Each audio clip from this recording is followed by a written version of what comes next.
అయితే ఈ ఈ ఆంధ్రప్రదేశ్కి సంబంధించి ప్రశ్న రావణ్ అరెస్ట్ మీద ఒక పెద్ద చర్చ నడుస్తున్నది. కానీ ఆశ్చర్యకరమైన విషయం ఏంటంటే ఆయన మీద ఇప్పటికి 4 సార్లు బెయిల్ వచ్చింది. ఫస్ట్ అరెస్ట్ చేసిరు, తీసుకుపోయారు మేజిస్ట్రేట్ ముందుకి. ఈయనకి రిమాండ్ చేయాలి ఈయన చాలా పెద్ద ఎత్తున దళిత క్రైస్తవ సభలో ఇష్టం వచ్చినట్టు మాట్లాడిండని. అక్కడ ఏమైంది, కోర్టు ఇదేం కేసు అని చెప్పి బెయిల్ ఇచ్చింది. బెయిల్ ఇచ్చినప్పుడు ఏం చేయాలి, వదిలేయాలి. ఏం చేసిరు, మళ్ళీ ఇమీడియట్గా ఇంకో పోలీస్ స్టేషన్ పోలీసులు వచ్చి వాళ్ళు ఎత్తుకపోయి మళ్ళీ మెజిస్ట్రేట్ ముందు మళ్ళీ హాజరుపరిచారు. ఆడ జడ్జి మళ్ళీ బెయిల్ ఇచ్చింది రెండోసారి. మళ్ళీ ఇంకో పోలీస్ స్టేషన్ పోలీసులు వచ్చారు, ఇంకో కేసు ఉంది అని చెప్పి మళ్ళీ ఎత్తుకపోయి మళ్ళీ మెజిస్ట్రేట్ ముందు హాజరుపరిచారు. ఆడ బెయిల్ వచ్చింది మూడోసారి. మళ్ళీ ఆడ బెయిల్ రాగానే వీళ్ళకి డైజెస్ట్ అయితే లేదు, ఇక అసలు ఎట్టి పరిస్థితుల్లో లోపలేయాలి, ఇదే ఆలోచన. ఇమీడియట్గా ఏం చేశారు, మళ్ళీ ఆ నుంచి ఆడ బెయిల్ రాగానే మళ్ళీ ఎత్తుకపోయారు ఇంకో పోలీస్ స్టేషన్, మళ్ళీ జడ్జి ముందు ప్రవేశపెట్టారు, మళ్ళీ బెయిల్ వచ్చింది. 4 సార్లు బెయిల్ వచ్చింది ఒక వ్యక్తికి. ఆ పర్టికులర్ 4 కేసుల్లో 4 సార్లు బెయిల్ వస్తే ఈ అమ్మాయి ఇది ఏంది, ఇది ఎట్లా బెయిల్ వస్తుంది, ఏం చేయాలని చెప్పి ఆ వ్యక్తి మీద, జర్నలిస్ట్ మీద, ప్రశ్న రావణ్ మీద ఉపా కేసు పెట్టిరు. ఎంత దుర్మార్గం అసలు ఇది! దేశద్రోహం కేసు పెట్టిరు. ఎవరో సంఘ విద్రోహ శక్తుల మీద, ఈ దేశాన్ని వ్యతిరేకించే వాళ్ళ మీద పెట్టాల్సినటువంటి సెక్షన్లని ఆయన మీద పెట్టిరు. ఆయన జోసఫ్, ఇంకో నాయన జోసఫ్ అయితేంది, జనార్దన్ అయితేంది, ఇంకేదన్నా అయితేంది అంటే ఈ దేశంలో వాళ్ళు బతకొద్దా? ఒకవేళ ఆయన ఈ దేశం సిటిజన్ కాదు అని అనుకో, పంపించేయరు మరి వేరే దేశానికి. దొంగలే మీరు అసలు యాక్చువల్గా మొత్తం దేశాన్ని, రాష్ట్రాన్ని దోపిడీ చేస్తున్న దొంగల ముఠా మీది. అసలు దేశద్రోహులు ఎవరంటే మీరు. దాదాపుగా ఉన్నటువంటి 80-90% రాజకీయ నాయకులు, పై స్థాయి పోస్టులో ఉన్నవాళ్ళు, అధికారంలో ఉన్నవాళ్ళు.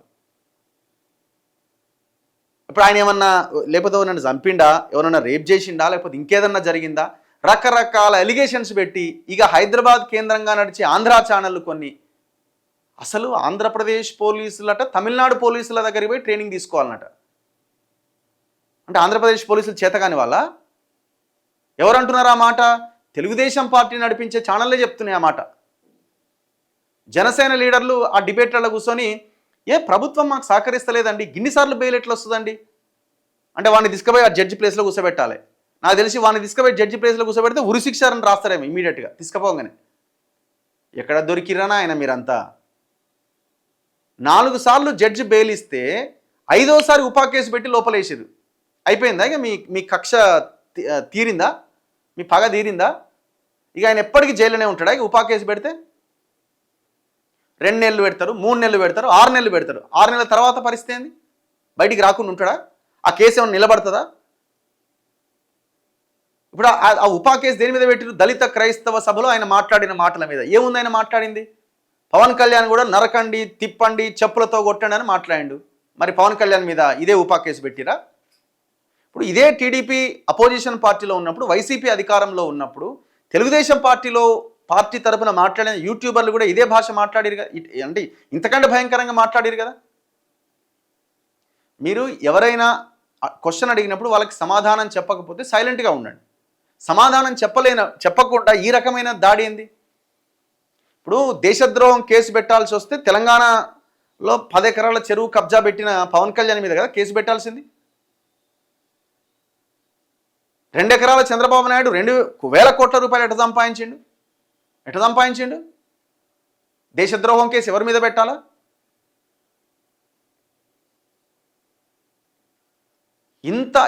ఇంత అన్యాయంగా మొన్న ఆయన కేవీఆర్ అనే తెలంగాణ జర్నలిస్ట్ని అరెస్ట్ చేసిన దాంట్లో కూడా సిఐని ట్రాన్స్ఫర్ చేశాడు విశాఖకి. రకరకాలుగా వినిపిస్తున్నది. ఆయన ఎందుకు ట్రాన్స్ఫర్ చేశారంటే తెలంగాణలో ఆ కేవీఆర్ భార్య మీద ఆయన అనుచితంగా ప్రవర్తించిండు కాబట్టి ట్రాన్స్ఫర్ చేశారని రాశారు. కానీ యాక్చువల్గా ఆయనకి రిటర్న్ గిఫ్ట్ కింద ఆయన విశాఖ కోరుకున్నాడు గతంలోనే ట్రాన్స్ఫర్. అందుకే ఆయనని అరెస్ట్ చేసిండు కాబట్టి, సక్సెస్ అయింది కాబట్టి ట్రాన్స్ఫర్ చేసిన చర్చ కూడా ఉన్నది. మరి ఏది నమ్మాలో అర్థం కావట్లే. ఇట్లా ఎక్కడైతే పోలీసు హింస పెరుగుతుందో ఆ ప్రభుత్వం పతనం దిశగా ముందుకెళ్తున్నట్టే.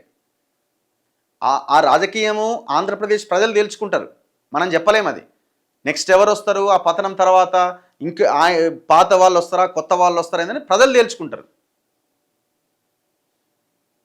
కానీ ఇప్పుడు ఇప్పుడు జగన్మోహన్ రెడ్డి చేసింది కూడా అదే కదా. ఎప్పుడైతే పోలీస్ హింసను పెంచినో ప్రభుత్వం పతనం అయిపోయింది. అది తెలుగుదేశంకి అడ్వాంటేజ్గా మారింది.